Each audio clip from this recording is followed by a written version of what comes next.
Imaginez, le château va ouvrir.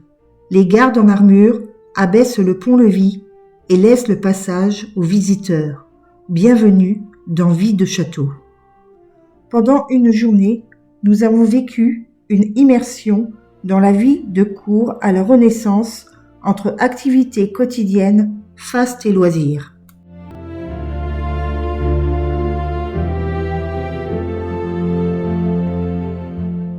Dans le parc, chacun s'affaire à ses tâches quotidiennes, autour des camps militaires et civils, tandis que danse et musique ponctuent la journée. Quant aux hommes d'armes, ils s'entraînent au combat dans la cour et réalisent des démonstrations impressionnantes de tir d'armes à poudre.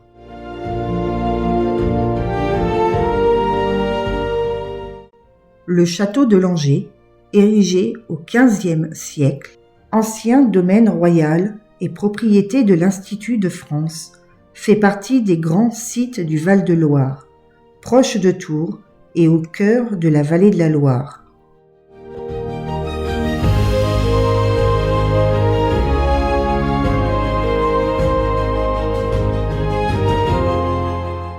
Il offre une visite de 15 salles aménagées d'un mobilier du Moyen-Âge richement sculpté.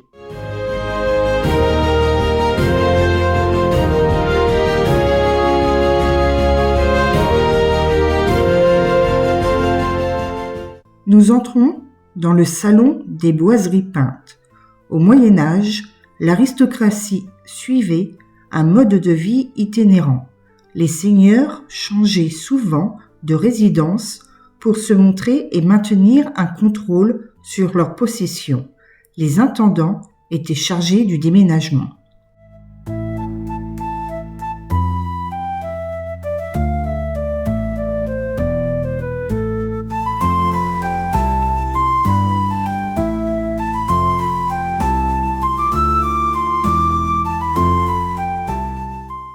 Nous passons dans le salon des 1000 fleurs.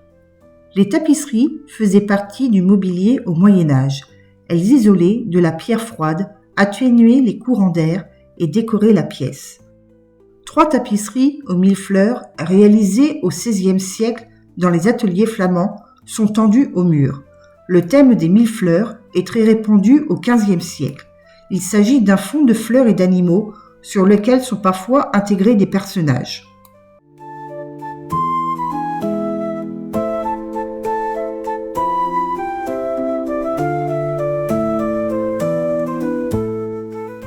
Ce banc est un coffre aménagé. Le coffre était le meuble le plus usuel. Il servait à ranger vêtements, tapisseries, argenterie lors des déplacements.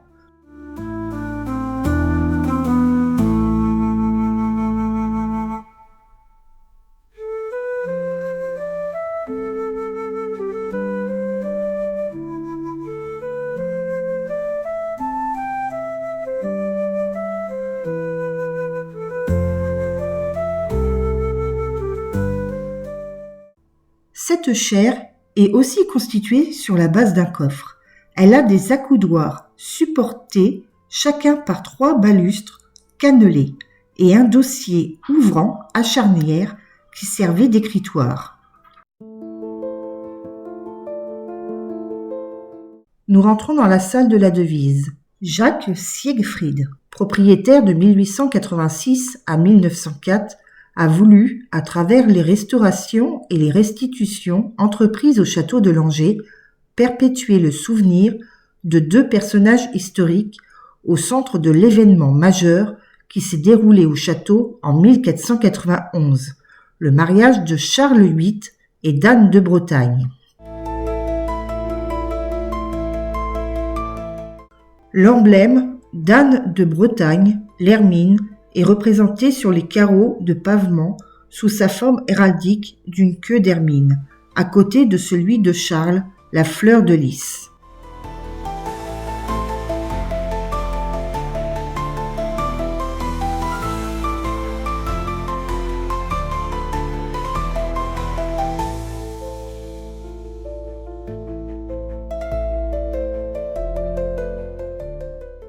Sur un coffre est exposé le buste du philosophe romain Sénèque, dont l'œuvre était beaucoup lue au Moyen Âge.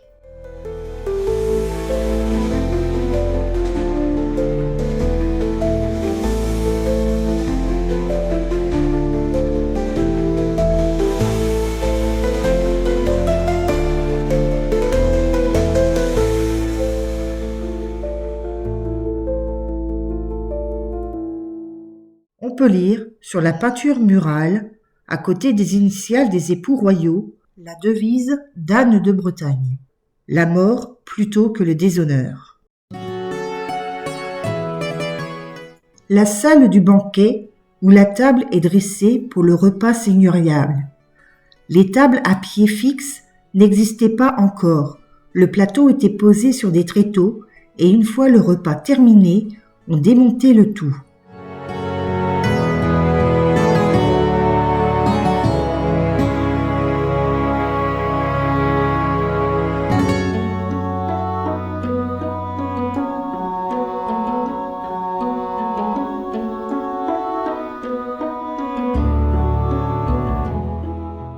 La reconstitution d'une table de banquet avec sa vaisselle précieuse et ses différents services révèle le raffinement des manières de table de la gastronomie médiévale.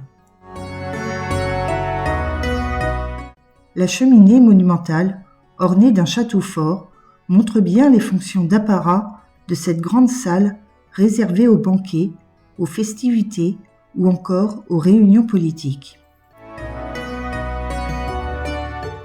À gauche de la cheminée, la crédence permettait à un officier de bouche de vérifier la qualité des aliments et des boissons, apportés au seigneur afin d'éviter les empoisonnements alimentaires.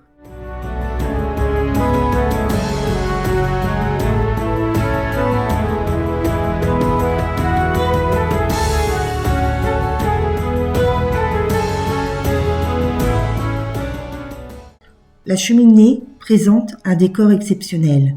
Sur son manteau, un château, avec ses tours et son chemin de ronde où a été sculpté 13 personnages au créneau, dames, gardes et fous.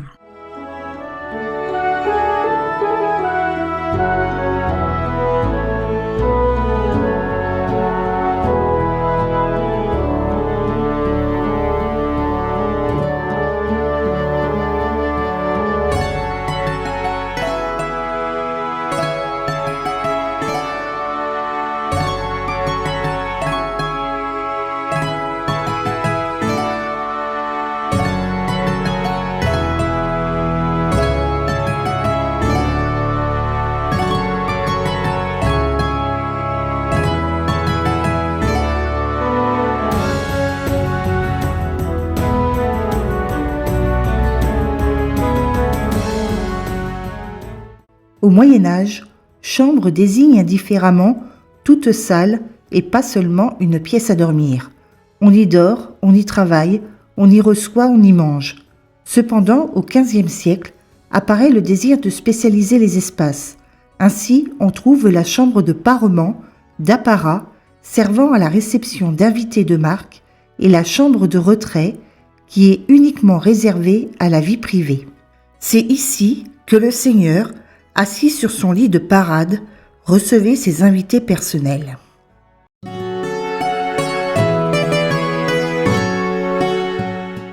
Près de la fenêtre se trouve le dressoir pour la vaisselle précieuse du seigneur.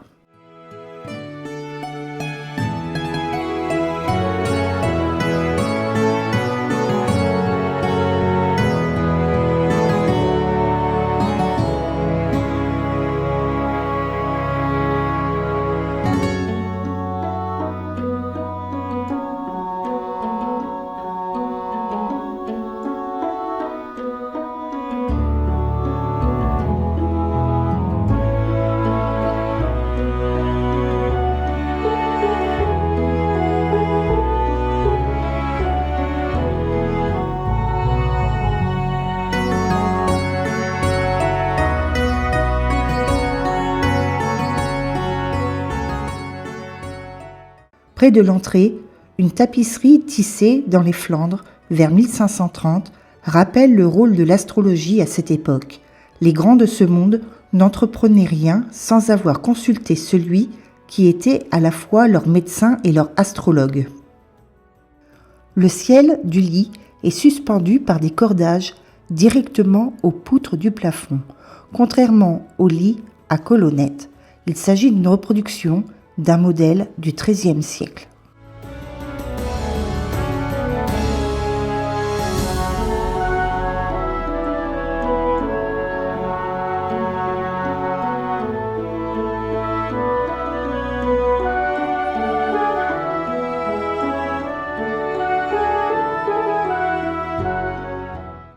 À l'aube du 6 décembre 1491, c'est dans l'une des grandes salles du château de Langeais que se déroule, en présence d'une petite assistance, le mariage de Charles VIII et d'Anne de Bretagne.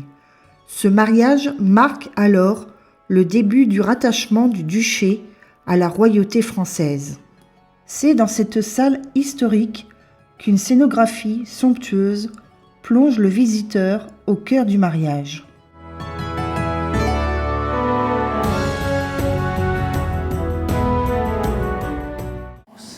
Il faut faire vite, car le soleil commence à se lever sur Langeais. Il est grand temps. C'est de bon. L'évêque d'Albi, Louis d'Amboise, que vous voyez paré de ses plus beaux habits sacerdotaux, est l'un des grands diplomates de son temps. C'est lui qui a mené la négociation avec la Bretagne. In nomine Patri et Filii et Spiritus Sancti. Amen. Pendant la messe, Charles et Anne échangent leur consentement. Je le veux. Je le veux.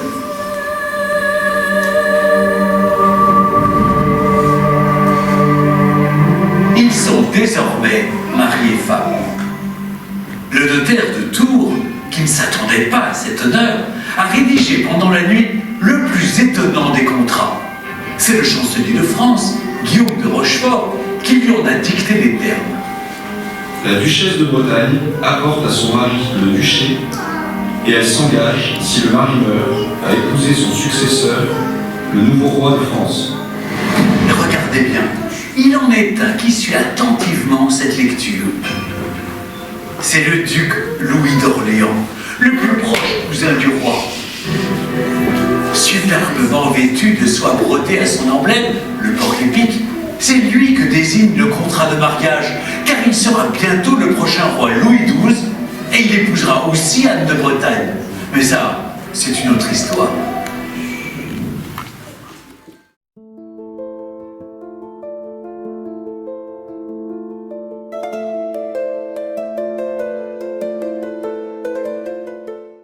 Au XVe siècle, la spécialisation des espaces s'affirme. Si le seigneur occupe le premier étage, la dame, quant à elle, loge au second avec les enfants.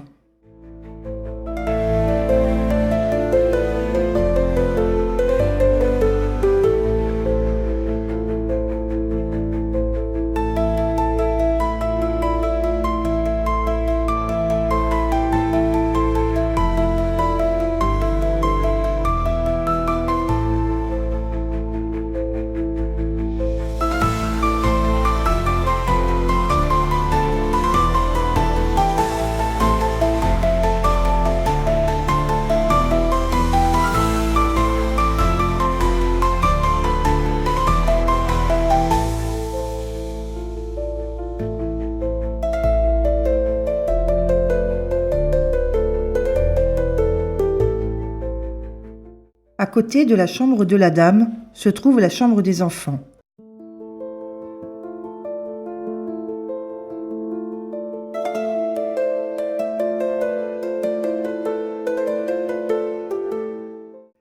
Un émail près de la porte du XIXe siècle représente Charles Orlan, un des fils de Charles VIII et Anne de Bretagne, morts en bas âge de la rougeole.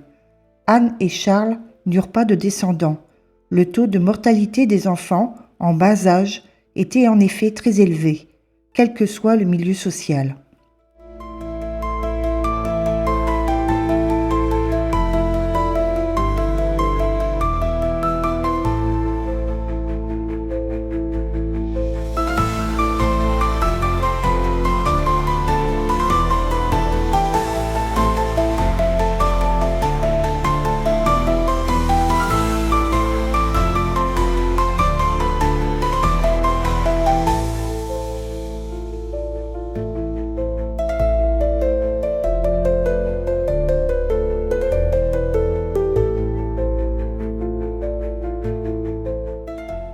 berceaux et chaises miniatures étaient très utilisés dans les milieux aisés. Le mobilier pour les enfants était plus rudimentaire dans les foyers modestes.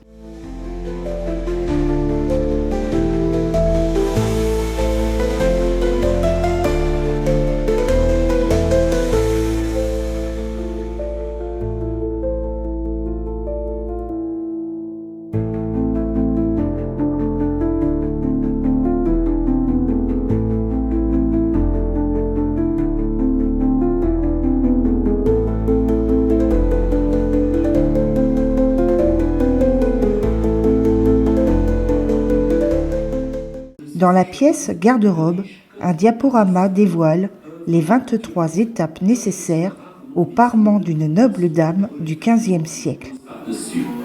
Blanche en couleur, elle sera symbole de chasteté. La cotte, faite d'un damas, précieuse étoffe de soie, est la première robe. Elle tombe jusqu'au sol et forme une légère traîne.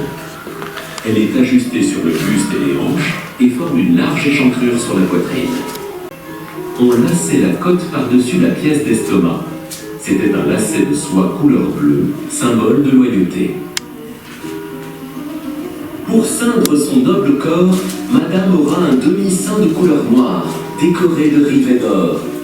La pièce suivante nous renseigne sur les différentes confections des tapisseries au Moyen Âge.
Dans la salle du cabinet d'art sacré, des œuvres exceptionnelles d'art religieux s'offrent aux visiteurs.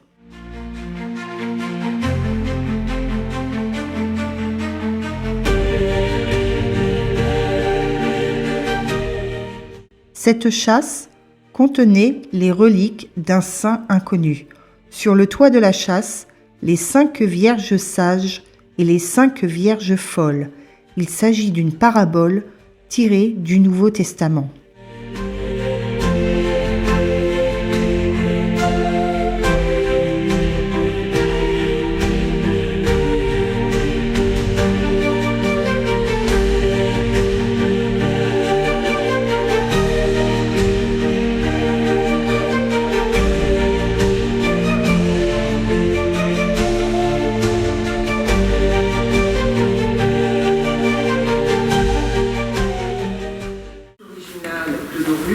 Tous les décors qui vont réapparaître et évidemment les lacunes qui vont revenir à jour.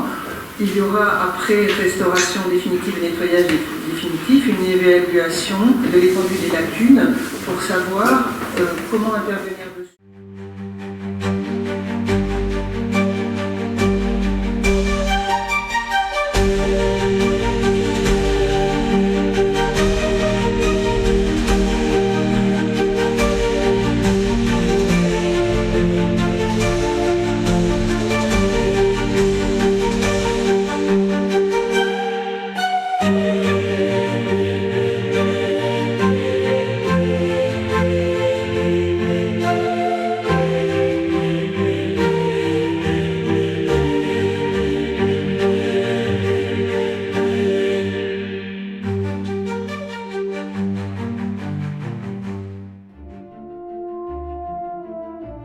Sous sa haute voûte charpentée, cette salle accueille la série prestigieuse des Preux.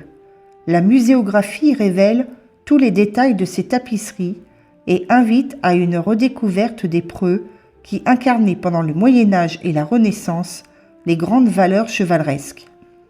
Cette collection de 7 tapisseries sur 9, avec seulement 2 manquantes, celle de Charlemagne et de Juda Maccabée, disparues ou détruites, est la plus complète qui soit au monde.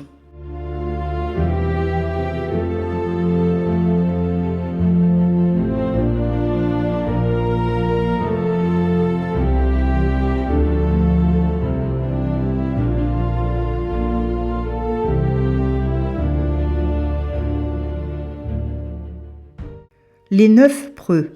Ils sont l'élite de la chevalerie de tous les temps, incarnant la sagesse, la prudence, le courage, la piété, la vertu et l'amour. La liste des 9 preux a été définitivement fixée par Jacques de Lougoyon dans son roman Les Vœux du Pan en 1312. 3 pour l'Ancien Testament, Josué, David et Juda Maccabée.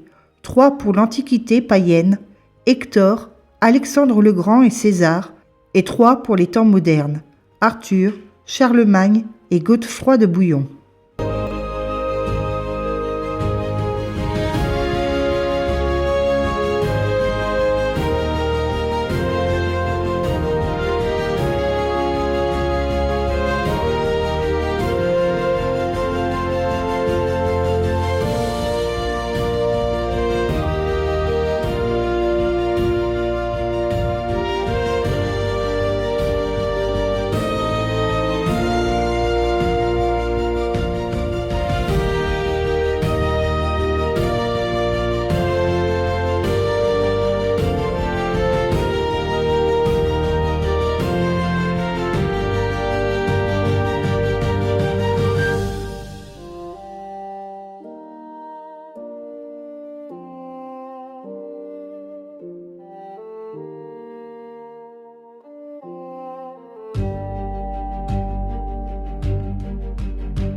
Le chemin de ronde s'étend sur l'ensemble de la façade du château et offre une magnifique vue sur la ville de Langeais et sur la Loire.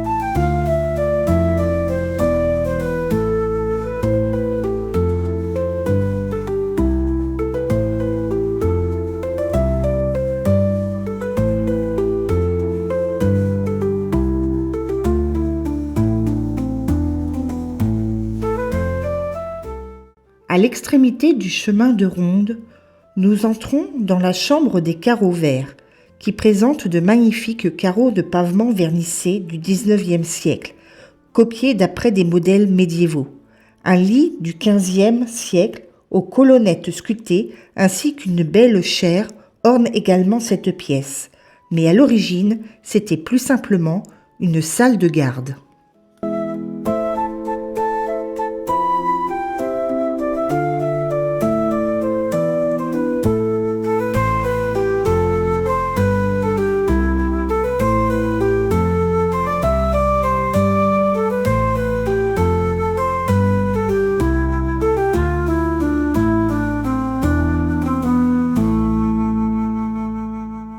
La dernière salle du château est consacrée à la Renaissance, à l'aube de laquelle le château a été construit.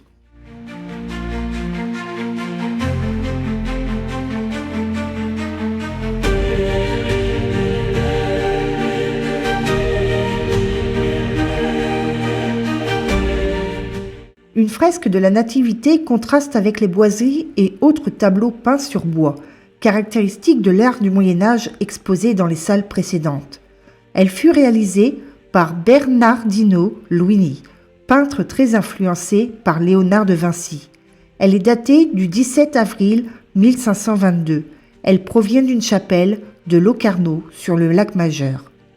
À ses côtés, un fragment d'une tapisserie de la Force, tissée à Bruxelles au début du XVIe siècle. Elle est représentative du retour à l'Antiquité pendant la Renaissance.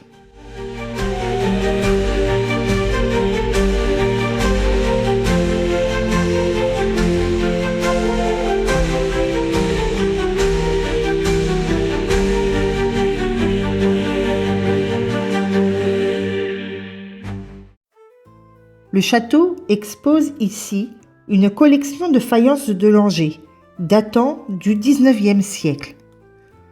En 1839, Charles de Bois-Simon s'installe à Langeais avec l'ambition de participer au renouveau de la céramique française.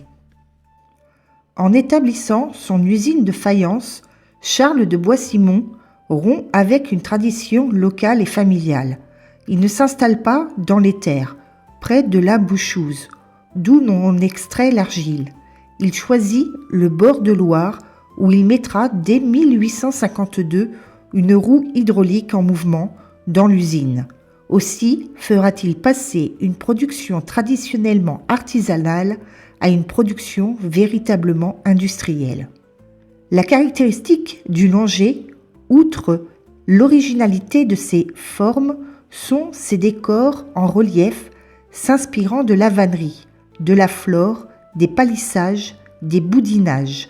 Les couleurs vives et la platine prédominent sur fond blanc crème.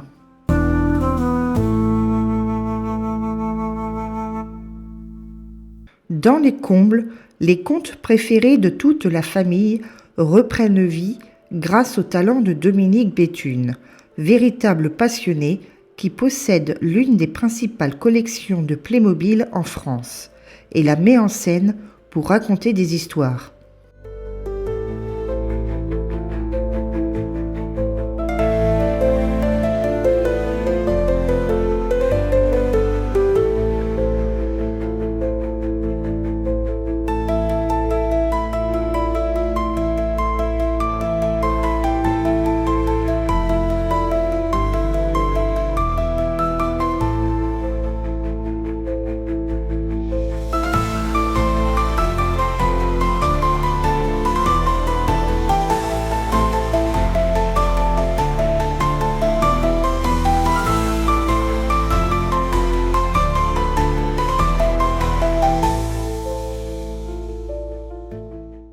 Le château neuf que nous avons sous les yeux est l'image d'une histoire tourmentée. Au Xe siècle, le site de Langeais est un lieu stratégique, à la frontière du comté d'Anjou et du comté de Blois. Dans sa marche vers la Touraine, Foulques Nérat, comte d'Anjou, y fait bâtir un ouvrage fortifié. Sous la domination de la dynastie anglaise des Plantagenets, le château est agrandi par le roi d'Angleterre, Richard Cœur de Lion. Philippe Auguste le reconquiert en 1206, puis il est détruit par les Anglais lors de la guerre de Cent Ans.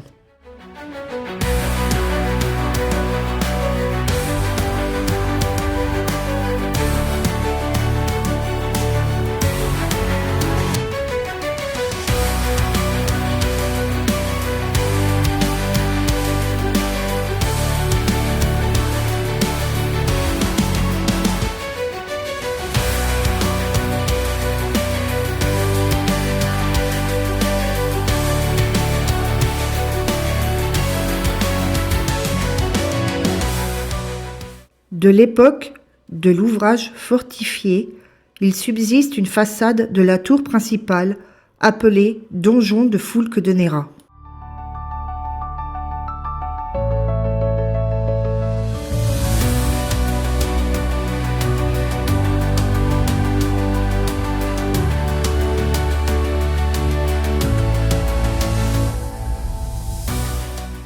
En 1465, Louis XI ordonne la reconstruction du château en contrebas des vestiges de l'ancien édifice.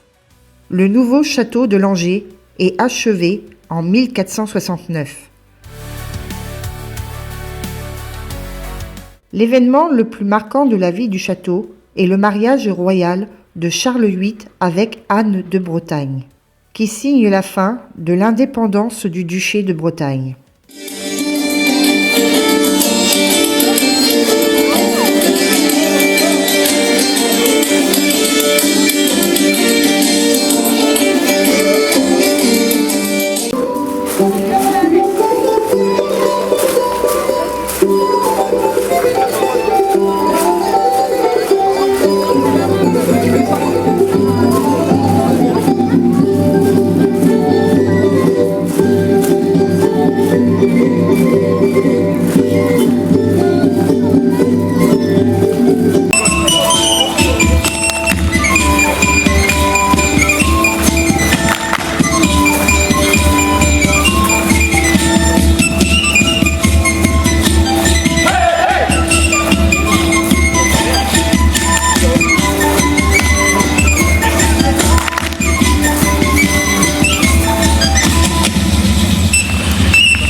Jusqu'au règne de Louis XIII, le domaine de Langeais reste la propriété de la couronne de France, qui le donne parfois à titre d'indemnisation ou de récompense. Il appartient ensuite à différentes familles. Homme d'affaires très actif et grand amateur d'art du Moyen-Âge, Jacques Siegfried l'acquiert en 1886. Il passe alors presque 20 ans de sa vie à le restaurer et à le remeubler, restituant ainsi le cadre de vie de la noblesse à la fin du Moyen-Âge.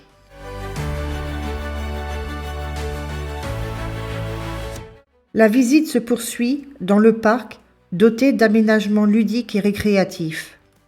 Échafaudage et engins de levage fidèlement reconstitués derrière le donjon. Ils évoquent les méthodes de construction des bâtisseurs de l'an 1000. Grâce à ce voyage dans le temps, mené par les compagnies, nous découvrons les multiples facettes de la vie dans les camps. Dans le parc, chacun s'affaire à ses tâches quotidiennes autour des camps militaires et civils. Les camps de campagne étaient d'une importance capitale au Moyen-Âge, que ce soit pour les campagnes militaires, les pèlerinages ou les grands rassemblements. Ils servaient d'habitat temporaire, souvent occupés pendant des semaines, voire des mois.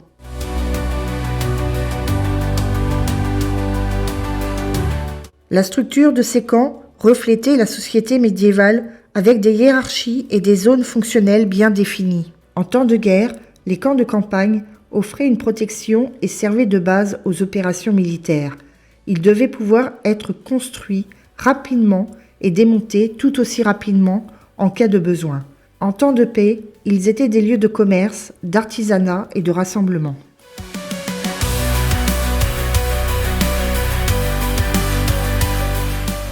Le parc de 11 hectares offre une promenade entre cèdres et séquoias.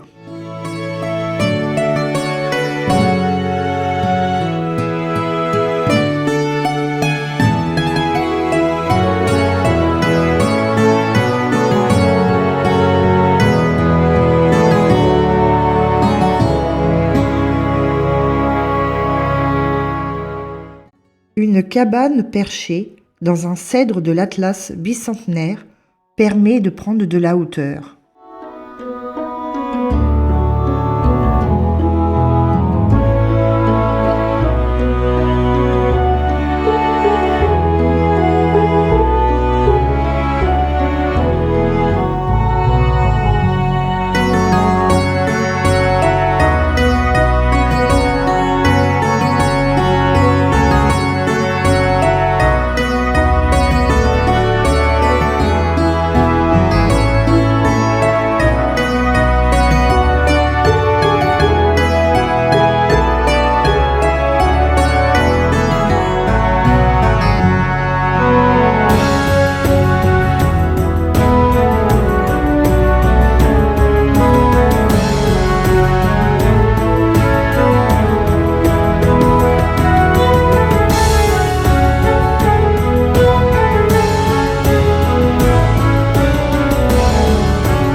En allant un peu plus loin, nous arrivons à un belvédère offrant une vue remarquable sur le pont de Langeais, compris dans le périmètre du Val-de-Loire, inscrit au patrimoine mondial de l'UNESCO.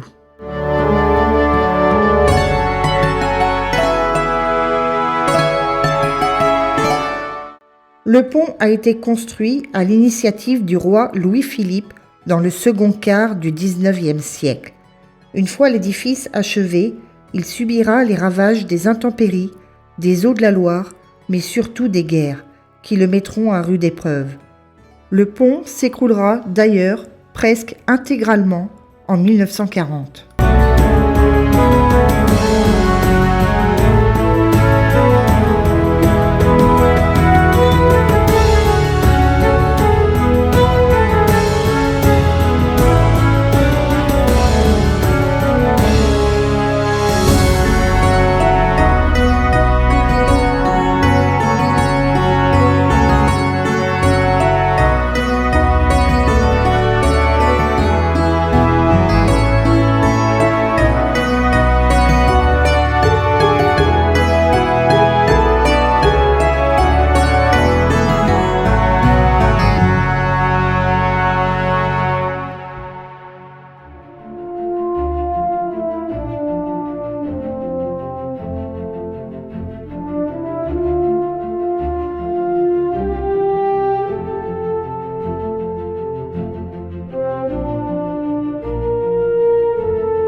En juillet 1466, Louis XI cède le château à son cousin Dunois, fils du compagnon d'armes de Jeanne d'Arc. Nous rencontrons un fameux personnage qui nous raconte comment était la vie à ses côtés. C'était Jeanne. Bon, comme ça payait bien. Ah ben, on est des mercenaires. Hein. Et toujours, c'est le bâtard d'Orléans qui deviendra Jean le Dunois qui nous a proposé de travailler pour Jeanne d'Arc. Comme la somme proposée était ce qu'il nous fallait, ben on a suivi. Les Godons seraient venus et nous auraient proposé plus cher, on suivait les Godons. Alors les Godons, c'est les Anglais, ça vient de leur juron Goddam, qui a été transformé par les Français en Goddam, Godon. Voilà. Donc si vous entendez sur le camp à mort les Godons, c'est qu'il y en a un qui est énervé. Dans les films, enfin.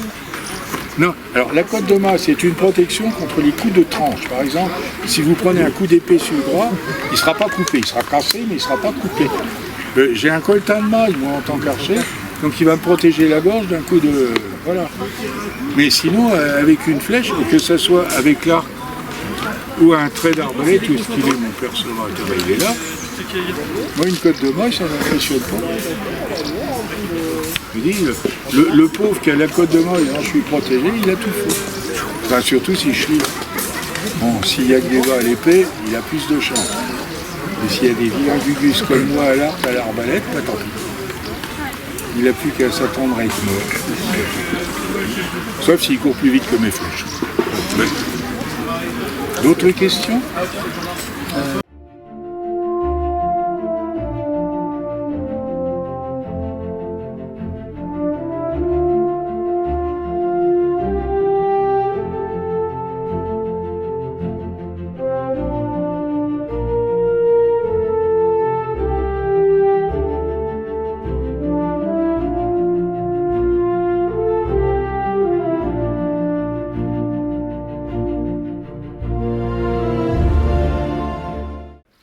Nous assistons à une animation de tir d'artillerie. Normalement, avec ce qu'on va appeler de la mitraille, donc ça va être du silex pilé, voire des clous, voire des pointes de flèches cassées, des choses comme ça, qui vont pouvoir se disperser sur les personnes qui arrivent par devant. Là, bien sûr, elles ne sont pas chargées. Ne cherchez pas à vider le château. Elles ne sont pas chargées. Elles n'ont pas de projectiles, mais elles sont quand même chargées à fond. Alors, pour tout vous expliquer, alors ouais, la poudre noire, pour certains, je pensais que ça peut être très récent, mais la poudre noire, ça a été découvert à la fin du XIIIe siècle par un moine, alors peut-être encore avant, par quelque chose qui aurait été ramené par Marco Polo de Chine, mais la poudre noire qu'on utilise en artillerie, c'est surtout Berthold Schwarz, ou le nom Schwarz en allemand, mais qui est noir, donc voilà, de la poudre noire à la fin du XIIIe siècle. Je vous demanderai, au moment où je vais crier bout de feu, alors vous avez vu, ils ne peuvent pas actionner tout ça, il faut un bout de feu derrière, et puis amener le feu sur la coulevrine.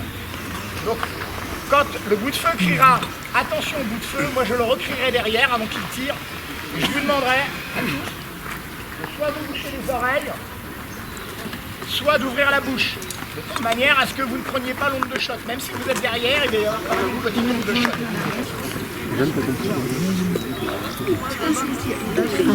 Alors, j'ai qu'un dos.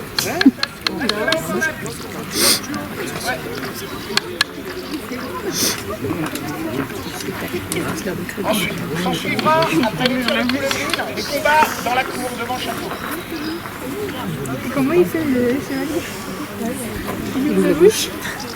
Vous êtes prêts ? Attention!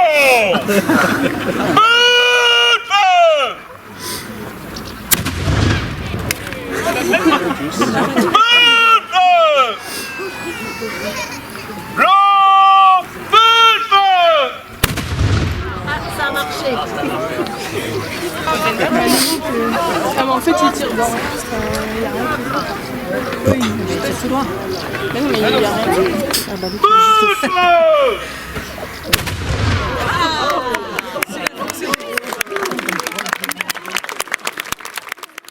S'ensuit les entraînements au combat dans la cour du château.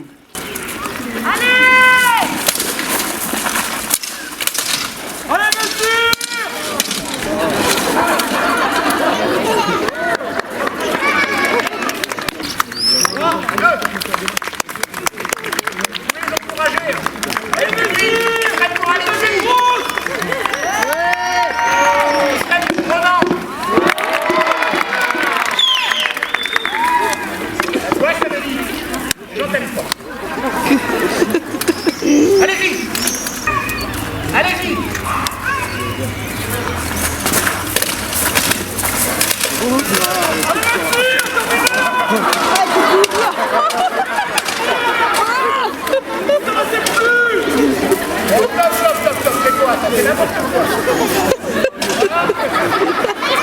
de boule, t'as vu le bruit un peu prompt. Bah, m'étonne.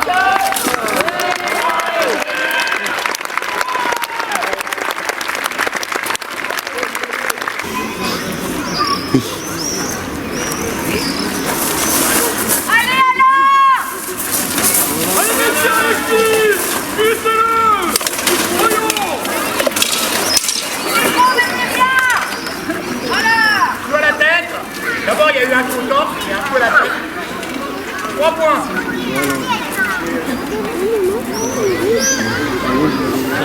Domine-le. Allez-y. Allez alors. Coup de poing, la frère.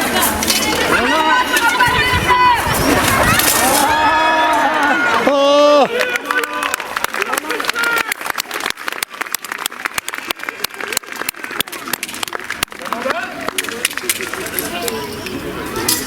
Il abandonne. Ah bah. Il est encore vivant.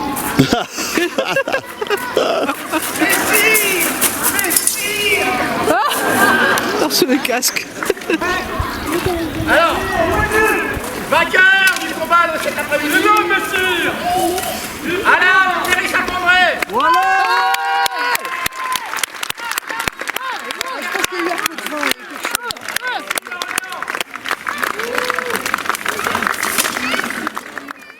Nous espérons que vous avez aimé passer avec nous une journée de vie de château au château de Langeais.